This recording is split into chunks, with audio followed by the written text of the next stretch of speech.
그 국무회의를 이제 그 9시 21시 30분경에 시작을 했고, 하여튼 회의를 시작을 했고, 증인께서는 그 22시 45분에 대통령실을 출발하셨죠. 시간은 몇 분 틀릴 수는 있지만 대개 맞습니다. 네, 예, 맞죠, 그렇습니다. 맞죠. 예. 그런데 이제 그 대통령실에서 출발해서 이제 국정원으로 차를 타고 가고 있는데 대통령이 전화를 했어요, 증인에게. 그죠? 증인이 맞습니다. 전화 받았잖아요. 예, 근데 그때 대통령께서 원장님 참 미국 출장은 어떻게 하시기로 했어요? 라고 물었죠. 네, 그렇습니다. 예. 그래서 증인이 이런 상황에서 미국을 어떻게 가겠습니까? 라고 대답을 했고, 대답하셨죠, 그렇게. 예, 그러니까 대통령께서 그렇지요, 지금 가기는 어렵겠지요? 라고 하고 전화를 끊었죠. 예, 근데 그게 그 통화를 한 게 지금 통화 기록상으로 보면 22시 55분에서 57분이거든요. 그런데 지금 또 통화 기록을 보면 그 대통령께서 그 홍장원 1차장에게 전화를 한 게 22시 53분이에요. 그런데 그 통화 시간이 1분 24초입니다. 꽤 길게 했어요. 그리고 그 지금 홍장원 차장의 그 진술에 의하면 그 전화 때 대통령께서 첫 말씀이 봤지? 비상계엄 발표하는 거. 이렇게 하길래 홍장원 차장이 네 봤습니다. 이렇게 하니까 대통령이 이번 기회에 싹 다 잡아들여. 싹 다 정리해. 그리고 국정원에도 대공수사권을 줄 테니까 우선 방첩사를 도와. 지원해. 자금이면 자금, 인력이면 인력, 무조건 도와. 이렇게 말을 했다는 거고, 홍장원 차장은 네, 알겠습니다. 라고 답변을 했다는 거예요. 그러니까 대통령이 그래, 잘해. 라고 격려하고 통화를 마쳤다.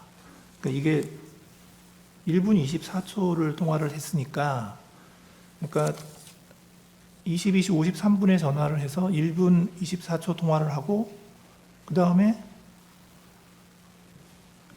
22시 55분에 증인에게 전화를 바로 한 거예요.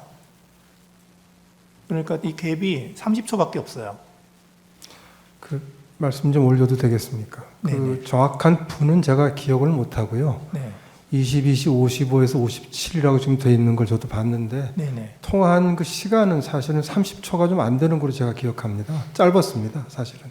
아, 증인하고. 예, 그렇습니다. 네. 그러니까 제 말은 뭐냐면, 아니, 대통령이 지금 홍장원 차장한테 이제 굉장히 굉장히 많은 지시를 막 했는데, 그리고 나서 바로 국정원장한테 전화를 해가지고는 참 한가한 얘기를 한 거예요. 미국 출장 어떻게 하실래요? 좀 잘 이해가 간 거거든요. 그래서 대통령께서 53분에 홍 차장한테 그런 얘기를 하셨는지에 대해서 저는 확신이 없습니다. 홍 차장 말을 신뢰하기가 좀 어렵습니다. 아, 예. 그 다음에 23시 30분에 이제 국정원 정무직 회의가 열렸죠. 그렇습니다. 예. 그때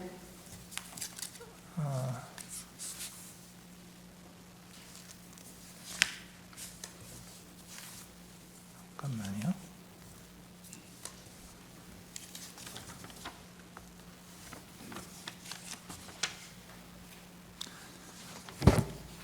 그때 홍장원 차장이 이런 얘기를 했죠. 원장님, 비상계엄에 대해 사전에 알고 계셨습니까? 라고 얘기를 했고, 제 기억은 원장님 이거 언제 하셨어요였습니다. 이거 언제 하셨어요? 네. 예. 그러니까 증인이 뭐라고 대답했어요? 뭐 그런 걸 물어보냐고 했습니다. 그랬죠. 네. 그러니까 그때 증인의 기분은 어땠습니까? 좀 엉뚱한 질문이고 사실 뭐 맞지 않는 질문이라고 생각했습니다. 네네. 그래서 이제 쭉 회의를 하고 이제 하여튼 좀 여러 가지 이제 업무에 관한 얘기를 하고 회의를 마쳤죠. 예, 회의가 끝났는데 이제 홍장원 차장이 쫓아왔죠. 뒤를 따라왔죠. 몇 분 있다가 증인들이. 다시 왔습니다. 예. 그때 홍장원 차장은 이렇게 얘기를 해요. 대통령께로부터 전화를 받았습니다. 대통령께서 원장님이 미국 출장을 가셨는지 아셨나 봅니다. 이렇게 얘기를 하고 얘기를 했는데 증인은 그 당시에 뭐라고 대답을 했나요? 저는 딱 부러지게 뭐 얘기했던 기억이 없습니다. 무슨 얘기를 하는지 다 들어보려고 가만히 있었습니다. 그러니까 아무 말 없이 가만히 계셨다는 그렇습니다. 거더라고요. 네, 그리고 홍장원 차장이 다시 얘기를 합니다. 대통령께서 방첩사를 지원하라고 합니다. 라고 그런 얘기 했죠. 그렇습니다. 증인이 대답을 했나요? 무슨 얘기지 하고 생각을 했습니다. 대답은 안 하셨죠.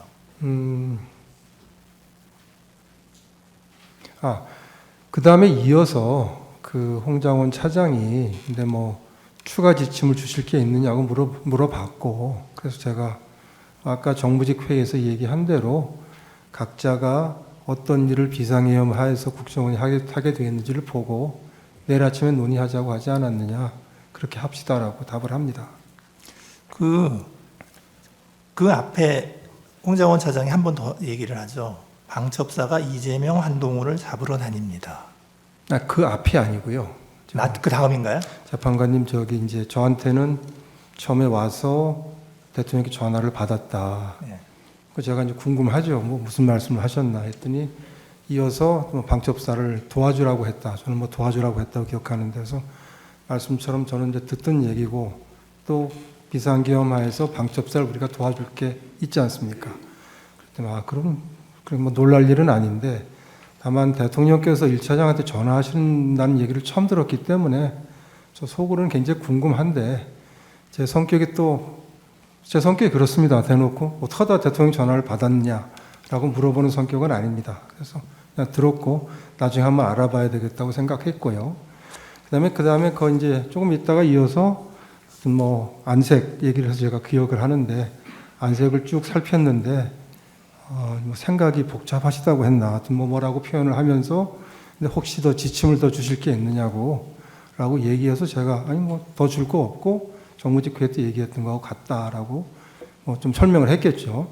설명을 했더니 정말 그때는 좀 뜸을 좀 들인 다음에, 근데 이재명, 한동훈 오늘 밤에 좀 잡으러 다닐지 모르겠습니다. 뭐 이런 취지로 얘기를 해서 지금 또 갑자기 무슨 소리냐라고 저는 생각했습니다. 갑자기 튀어버렸습니다. 비약이 돼가지고. 그래서 이게 뭐 우리하고 상관도 없는 일이고, 그 다음에 두 번째는 그럴 것 같지 않고, 그래서 제가 보면서 그리고 이제 지금같이 엄중한 시기인데 원장하고 차장이 이런 일이 생길지도 모른다라는 얘기를 하는 게 좀 어울리지 않는다, 맞지 않는다고 생각해서 제가 이렇게 얘기를 했습니다.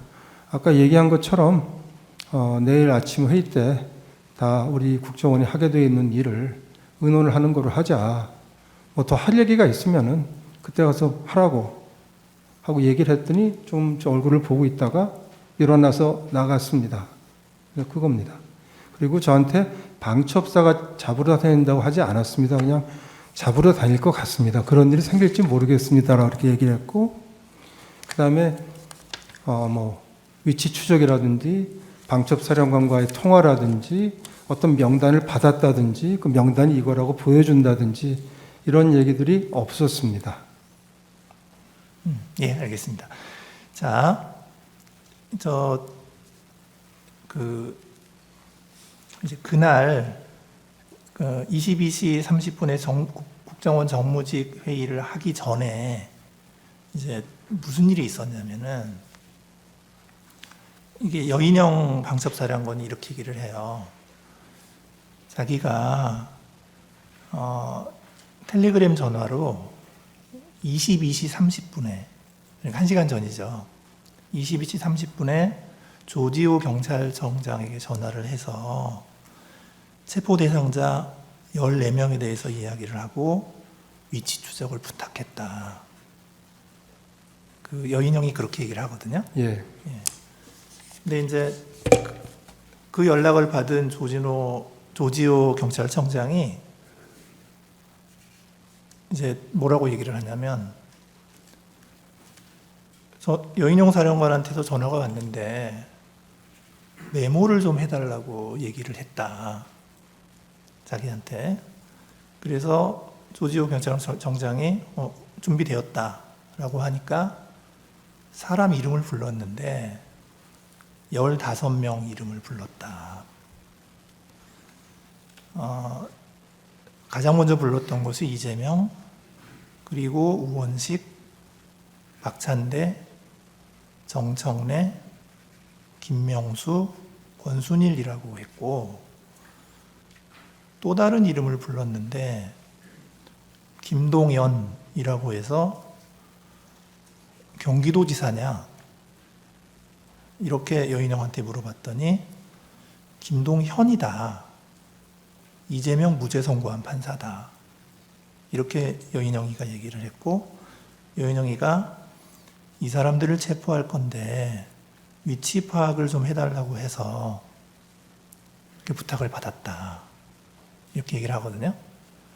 그리고 나서 이제 조지호 청장이 또 뭐라고 얘기를 하냐면, 그 다음에 그 텔레그램 전화가 한 번 더 왔다는 거예요. 그래서 두 번째 통화를 해서 굉장히 급하게 한동훈 추가입니다, 이렇게 얘기를 했다는 거예요. 그 시간이 언제냐면 22시 30분에서 40분 사이입니다. 그런데 이 전화를 받고 조지호 청장이 어떻게 했냐면 협조를 안 해줬어요. 그러니까 바로 거절하지는 않고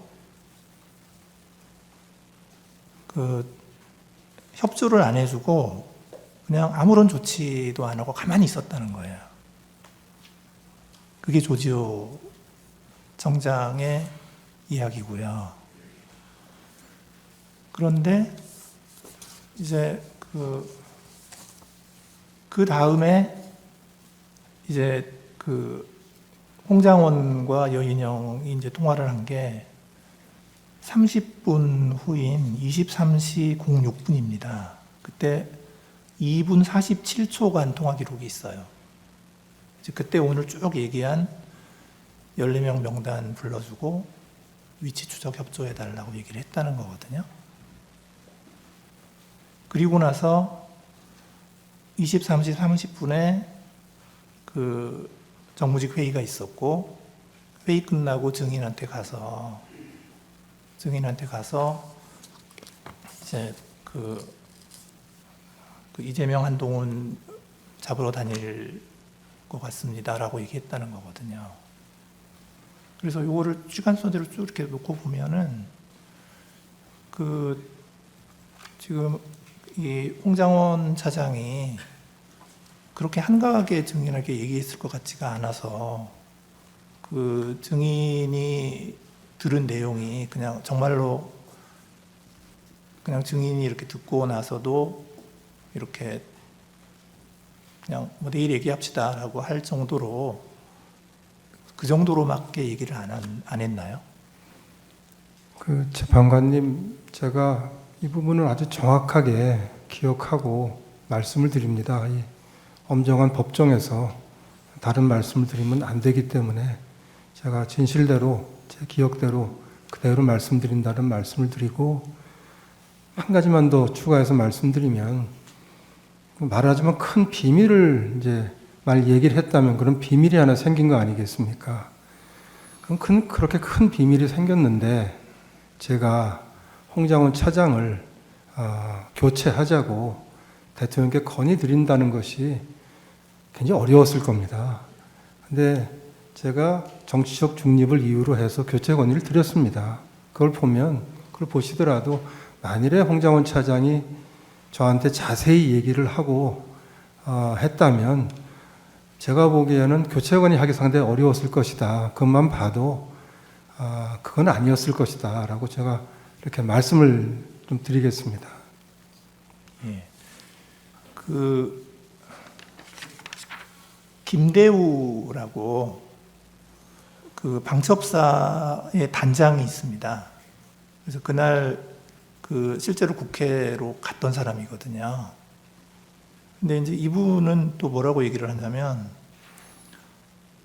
여인영 방첩사령관이 이제 말씀하시기를 김용현 국방부 장관님으로부터 명단을 받았다면서 김대우 단장에게 수첩에 받아 적으라고 하였습니다. 그런데 그게 뭐 이재명, 한동훈, 우원식, 김어준, 박찬대, 조국 등의 이름이 기억이 나는데 14명이었습니다. 이렇게 얘기를 했는데, 그래서 이런 걸 이런 것들도 보면은 여인영 방첩사령관 입장에서는 홍장원 차장에게 그런 통화를 할 필요성은 있었던 것으로 생각이 되거든요. 근데 하여튼 증인 생각으로는 홍장원 차장이 그렇게 심각하게 얘기한 게 아니다. 그날 밤에 있었던 일은 제가 진실대로 말씀을 드렸고, 만일 홍장원 차장이 얘기한 대로 얘기를 했으면은 제가 지침을 내리고 같이 남아서 공간에 퇴청을 하는 것이 아니라 아마 사무실에 나와서 뭔가 일을 하거나 아니면 뭔가 결정을 했을 것입니다. 그래서 제가 말씀드린 그대로 저로서는 도저히 이해할 수 없고 알아듣기 어려운 방법으로만 얘기를 했고, 그 이상 얘기를 하지 않았다는 말씀과, 그거를 처음 제가 이런 일이 있다는 걸 그렇게 얘기한다는 걸 알게 됐던 건 12월 6일 오전이라는 말씀, 그리고 만일에 그런 그런 비밀스러운 얘기를 제가 들었다고 할 것 같으면, 그러면 그건 제가 홍장원 차장 교체를 건의하기 굉장히 힘들었을 거라는 거. 그리고 만일 그게 사실이라면 어찌 보면 국정원장인 제가 교체가 될 일일지도 모르는 것이죠. 그래서 이게 앞뒤가 맞지 않는 말씀이고, 그래서 저는 제가 기억나는 대로 쭉 말씀을 드렸다라고 하는 제 말씀 다시 한번 드리겠습니다. 예, 알겠습니다.